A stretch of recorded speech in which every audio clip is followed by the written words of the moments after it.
Major funding for KPBS Evening Edition has been made possible in part by Anderson Plumbing, Heating and Air, proud to support the mission of KPBS and privileged to serve San Diego clients. Anderson Plumbing, Heating and Air, helping homeowners maintain drain, heating, and cooling systems since 1978.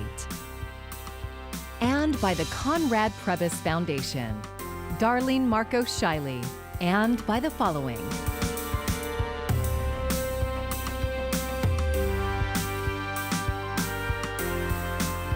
And by viewers like you. Thank you.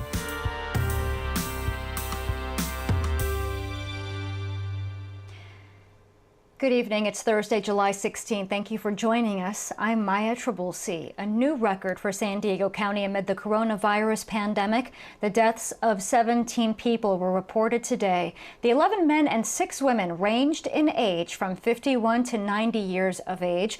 All but one had underlying medical conditions. Public health officials also announced 409 new cases with a 4% positive testing rate.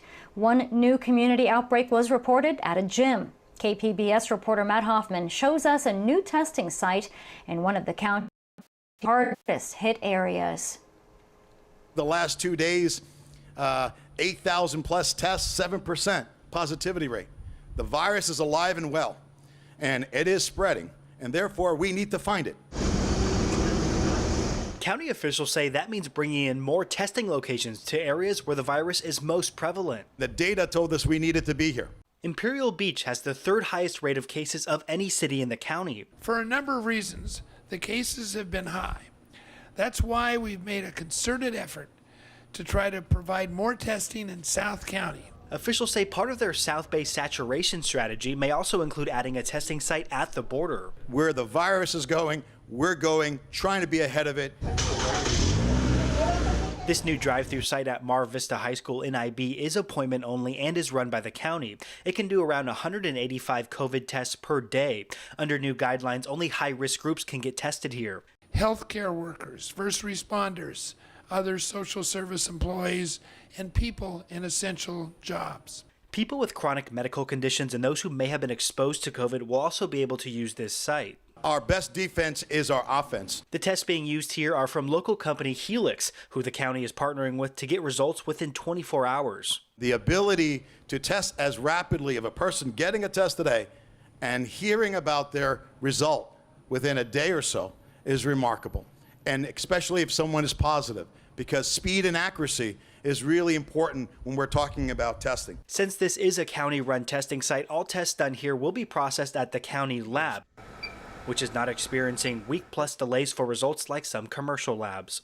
Matt Hoffman, KPBS News.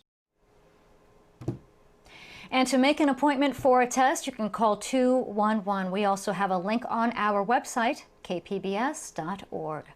And the South Bay remains the hotspot for cases. Look for the Tracking COVID-19 section at kpbs.org. You'll find cases broken down by zip code. Otay Mesa, Chula Vista, and National City are at the top of the list.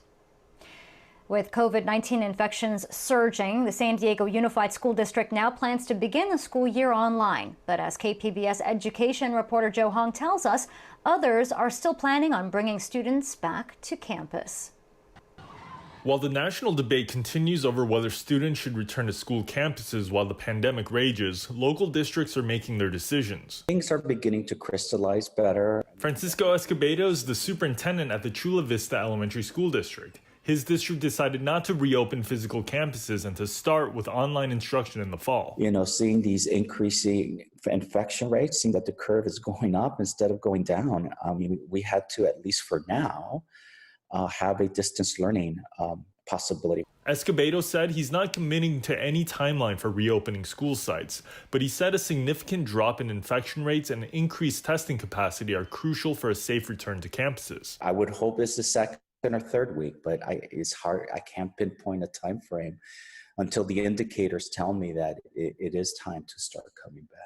The Sweetwater Union High School District, which serves many of the same neighborhoods as Chula Vista Elementary, is also planning to go fully online in the fall. But up in Poway, schools will welcome students back to physical classrooms. Our district plan is to move forward with reopenings. Marianne Kim Phelps is the superintendent of Poway Unified School District. She said students will be able to choose between in-person, online, and hybrid instruction.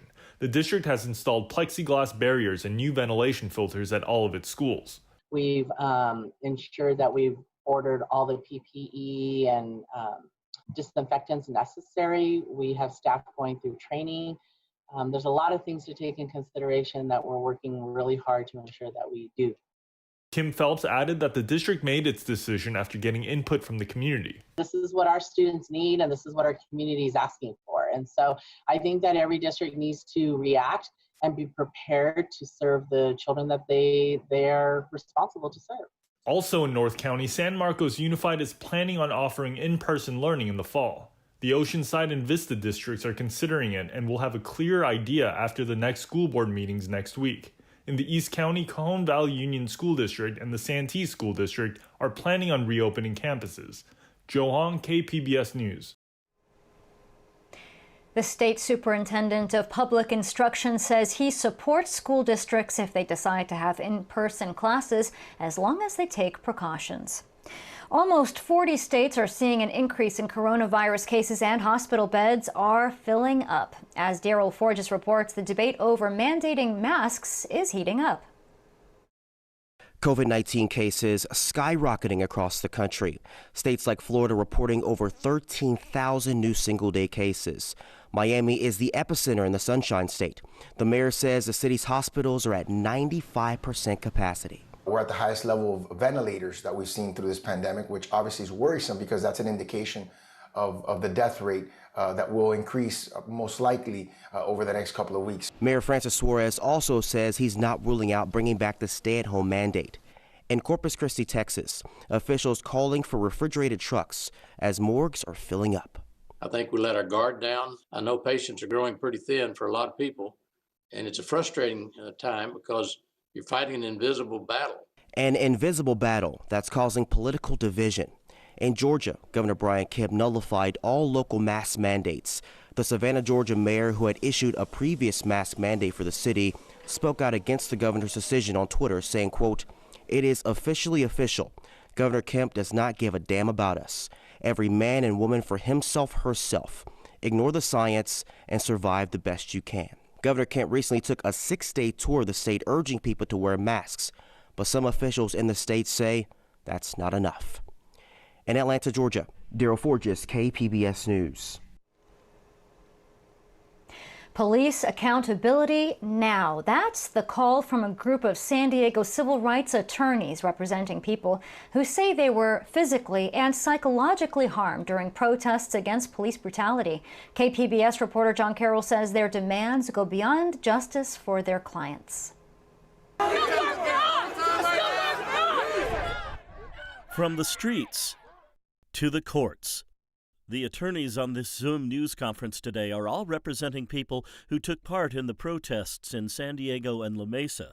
Some of the stories of what they say happened to their clients are disturbing and unnerving. Bethany LaBarge, she was out at the protests, and she was hit 1.5 inches away from her pacemaker. She could have died. From attorney Gerald Singleton, who has a client he says was just standing across the street from the La Mesa protests at a gas station, waiting for her daughter to join her. The two were going to go home. Then Singleton says La Mesa police pulled up.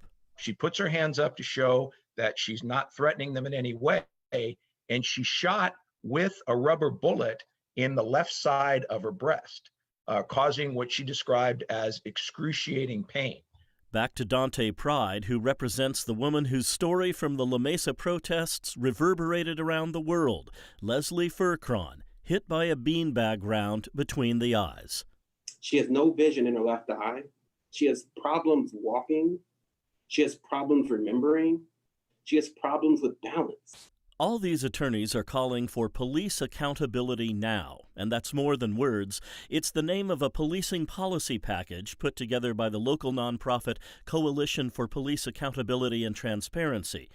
Some of what's in the package is also in legislation before lawmakers in Sacramento, and the attorneys are calling for San Diegans to support a November ballot initiative, which would establish a civilian police review board with actual power to demand changes in policing.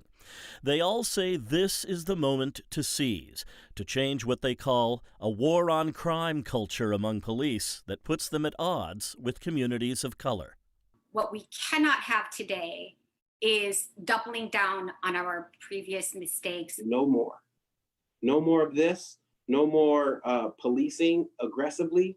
Now we are in a space and we are ready to move forward with litigation. From the streets to the courts and the ballot box. John Carroll, KPBS News. The Navy says the fire on board the USS Bonhomme Richard is finally out. KPBS military reporter Steve Walsh says now the process begins to determine what really happened. Burning since Sunday, the Navy has declared the fire on board the amphibious assault ship Bonhomme Richard is out, though the crews are still searching for hotspots, says Rear Admiral Philip Sobek. Now that things are starting to cool off, we can go and actually assess what is, and what the real issues are.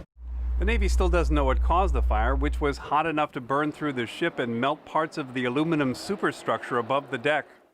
As far as the remainder of the ship, again, the flames are out, but the heat is still there. So we're going space by space as I speak. According to documents provided by the Navy, over the last decade, there were 9 serious fires on board Navy ships around the world. 7 of those have been on board ships in port, most undergoing maintenance. Sobek addressed whether ships are safe tied to the dock in places like San Diego. The countless thousands of maintenance availabilities that we do, I would say over the last 10 years, you're going to have areas where errors exist. We've addressed each of those errors each one of those times, and we've learned those lessons, both either from human error or from equipment failure. San Diego Air Pollution Control found traces of benzene in some of their samples. Sobek says part of the process will be determined whether or not the Navy can use less toxic materials in any future rebuild of the Bonhomme Richard. At the moment, it hasn't been determined whether the ship will be returned to service. Steve Walsh, KPBS News.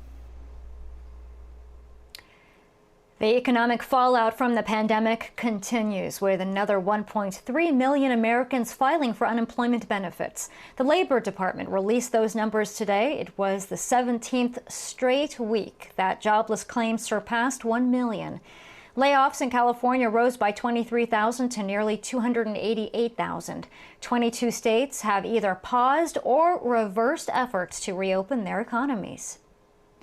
Small businesses in Chula Vista are getting a helping hand. The City Council approved 3 actions: a $1.5 million grant program, a free permit to allow concessions to use outdoor spaces along 3rd Avenue, and the option to temporarily close the street to vehicle traffic on the weekends. When the state mandate came down to reduce capacity inside, that meant a reduced capacity to do business, which meant a reduced capacity to create tax revenue. So not only are we being able to keep people working, we're keeping families secure, and we're keeping our business not only surviving, but thriving during this time. The grant program is called Chula Vista Cares and is meant for businesses that employ fewer than 10 full-time employees and for industries seeing a second shutdown, like hair and nail salons, barbershops, tattoo parlors, and dine-in restaurants. The application for the opens on Monday. Lawmakers may not be leaving Capitol Hill at the start of August. As John Lawrence tells us, a push is underway for more talks on another stimulus package to help the country cope with the ongoing pandemic. While schools across the country are working on plans on how to reopen, the House of Representatives might be delaying or skipping its August recess. We have to have a bill, and we will have a bill, and hope we will have it sooner rather than later because people really need to have it. House Speaker Nancy Pelosi says she's willing to stay in Washington to get another relief bill to President Trump. This isn't about government and philosophy or any political differences of opinion. This is about meeting the needs of the American people at the time of a pandemic that has lost about 40 million jobs. Lending a financial hand to the American workforce is something that has bipartisan backing. We know we can't shut the economy down again, That cannot happen. We've learned there are consequences from being cooped up at home. But, as always, it's a question of whether Republicans and Democrats come to an agreement. As the push for a proposal is in its early stages, Americans are attempting to cope. My business still hasn't picked up. COVID seems to be getting worse and not better. So at least here in the city of Atlanta, we're in the process, it seems like, of going back to phase 1. You know, am I going to go out and buy something to eat, or am I going to purchase a medication, or am I going to, you know, save my funds to go to a doctor or put gas in my car? I'm John Lawrence reporting. Majority Leader Mitch McConnell wants the next stimulus package to include liability protections for businesses, restaurants, and schools with a price limit under $1 trillion. That's a third of the proposal the House unveiled in May. A gym in University Heights opened its doors today despite the governor's order to stop indoor operations. Boulevard Fitness was closed yesterday for cleaning, but reopened this morning. Owner Sean Gilbert says the months his gym was closed not only hurt him financially, but took a toll on his mental health. He says when he opened back up in June and saw what it meant to his members, he decided he would never shut down again. I'm not doing that to defy anyone. It's something I truly believe in. Health and fitness is a lifestyle and it's essential. The gym is enforcing safety measures like face coverings and social distancing guidelines, and some areas are off limits for now. As for any citations he could face for staying open, well, Gilbert says he's willing to take that chance. He and 6 other gym owners have hired a lawyer to represent them. And if you plan on exercising outdoors, make sure you have plenty of water because it is getting hotter. Jeff Cornish has your forecast. Well, we have some warmth building. It's not going to be a tenacious round of heat, but there is a slight warming trend here from day to day as we transition into the weekend. We do have that persistent batch of morning clouds kind of arriving and developing late at night, persisting into the morning for the coast. The marine layer is with us with this weather pattern. We do step a little warmer each day. This Saturday, Sunday, and Monday time frame will be the warmest in this stretch, and then heat will back off a little bit next week. But there will even be a hint of monsoon moisture off to the east as well. We'll look at that. Overnight tonight, we'll get down to 64 in El Cajon, Ramona 10 degrees cooler, Borrego Springs 10 degrees warmer, at least compared to El Cajon at 74.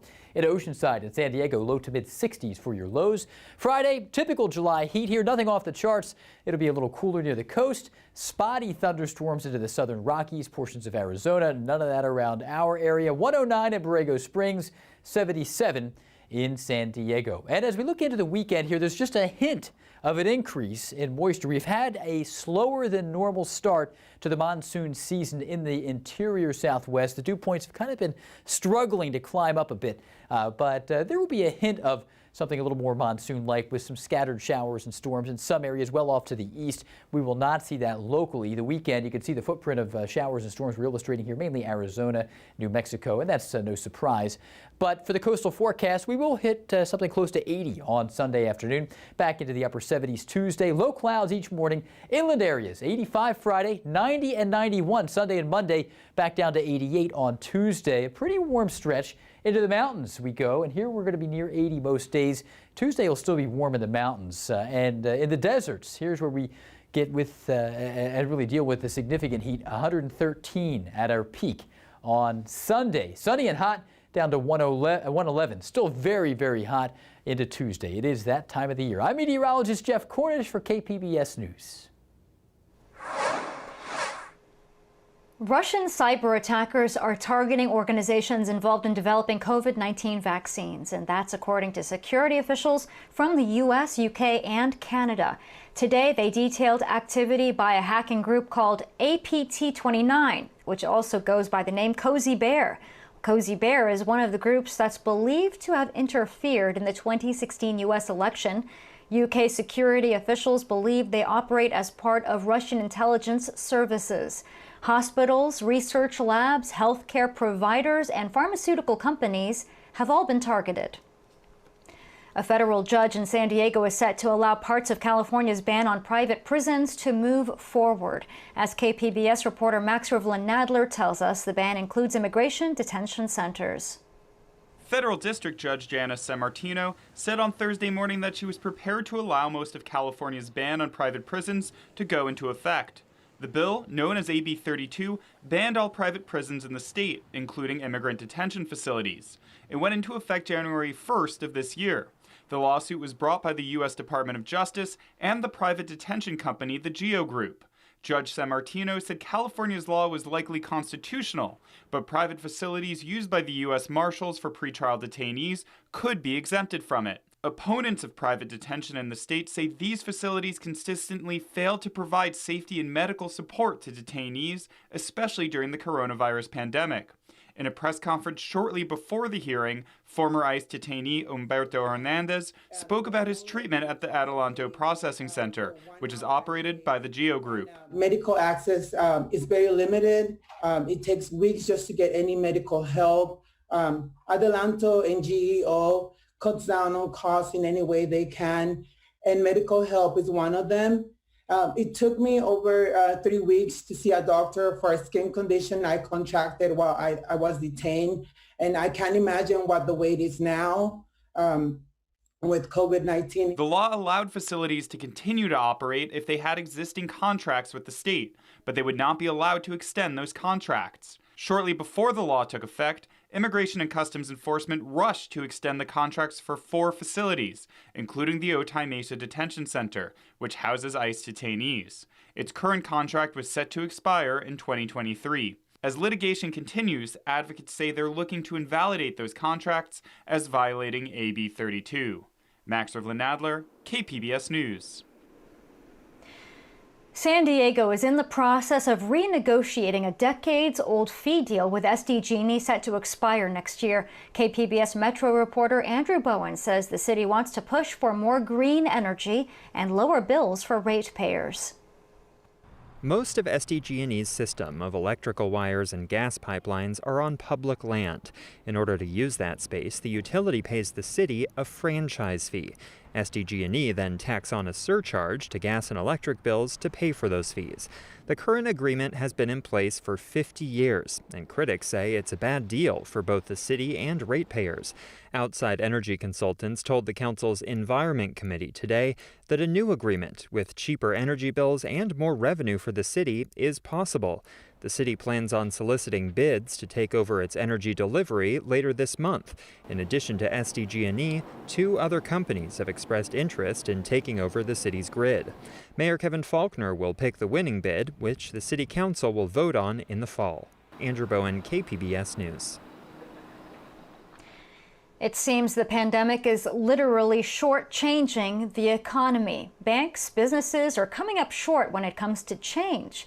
Mandy Gaither explains in tonight's Consumer Watch. If there's a little less jingle in your pocket, there's a reason for that. The Federal Reserve says there's a coin shortage. You might see signs like this one posted at a store, and it's because of the pandemic, which has significantly disrupted the supply chain and the way U.S. coins are circulated. Coin deposits from institutions like banks to the Federal Reserve have declined significantly the past few months. The U.S. Mint says its production of coins has also decreased due to measures put in place to protect its employees from the coronavirus. With Federal Reserve coin orders starting to increase as regions reopen, the coin inventory is at below normal levels. Officials at the Federal Reserve say they're working to lessen the effects of the shortage to minimize supply constraints and maximize production. The agency is managing how it distributes the coins it does have and is encouraging institutions to only order enough coins to meet consumer demand. For today's Consumer Watch, I'm Mandy Gaither. Federal Reserve officials say they're confident the coin shortage will be resolved when the economy reopens and coins go back into circulation as usual. More Rite Aid pharmacies are now offering COVID-19 testing. 5 drive-through locations across our county opened today. They are in Alpine, Fallbrook, Lemon Grove, Oceanside, and in Valley Center. You have to be at least 18 years old and have a valid ID. You must make an appointment online, but you can get a test whether you have any symptoms or not. Results are expected in 3 to 5 days. And CVS and Target also announcing they will require all customers to wear masks. It comes as the retail industry moves to enact mask mandates to slow the spread of the coronavirus. The CVS policy begins on Monday, Target August 1st. They'll also supply disposable masks for those who don't have one. I'm Amna Nawaz. Tonight on the NewsHour, as COVID-19 cases continue to spike, officials are reimposing restrictions and asking residents to act responsibly. That's coming up at 7 right after Evening Edition on KPBS. An update now on our top stories. Today, San Diego County reported the deaths of 17 people from the coronavirus. That is the highest single-day number since the pandemic began. The 11 men and 6 women ranged in age from 51 to 90 years old. All but one had underlying medical conditions. Public health officials also announced 409 new cases. A new COVID-19 testing site opened in Imperial Beach this week as the county looks to prioritize operations for communities that need it the most. Health officials say part of their South Bay saturation strategy may include adding a testing site at the border. And that fire on board the USS Bonhomme Richard is finally out after 5 days, ending in one of the worst infernos to rip through a U.S. warship outside of combat in recent years. Now experts must determine if it can be salvaged. More than 60 sailors and civilians have been treated for minor injuries, heat exhaustion, and smoke inhalation. You can find more on that story and other stories from tonight on our website, kpbs.org/evening edition. Thank you for joining us. I'm Maya Trabulsi. Have a great evening. Major funding for KPBS Evening Edition has been made possible in part by Anderson Plumbing, Heating and Air, proud to support the mission of KPBS and privileged to serve San Diego clients. Anderson Plumbing, Heating and Air, helping homeowners maintain drain, heating, and cooling systems since 1978.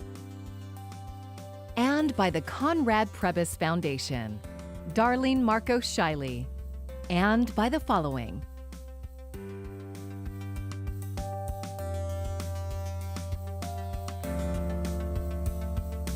and by viewers like you.